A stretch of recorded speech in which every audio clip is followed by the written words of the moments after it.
రేయ్ నువ్వెక్కడికి వెళ్తున్నావు? వచ్చేస్తాను. ఒక నిమిషం రారా. మీ బాబాయ్ రిచ్ ఏంటి? ఆటలా పండ్రా, ఆ డబ్బులు ఎలా తిరిగి తీసుకోవాలో చెప్పు. అనుకున్నాను. మునాఫే ఇలా రారా. ఏంట్రా? రారా. మావా ఎవరు రాది? ఉండు చెప్తాను. లైట్ రివ్వు ఇదిగో పట్టుకో. రే బావా ఇలారా. అది ఆ నర్సే కదా? నర్సేరా, ఒక పాప కూడా ఉంది. నిజమా? రేయ్ వీడేట్రా దాంతో తిరుగుతున్నాడు? వయసులో పెద్దవాడిని పట్టడమే కదా ట్రెండ్. ఏంటన్నా? నీకు చెప్తే అర్థం కాదురా.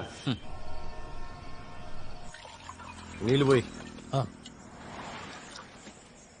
అని అన్నా. ఇదిగో నాకొదరా, అక్కని చూడాలి. సునీల్ అన్న, ఇదిగో నువ్వు తీసుకో. ఏంటన్నా అరుపులు ఎక్కువ?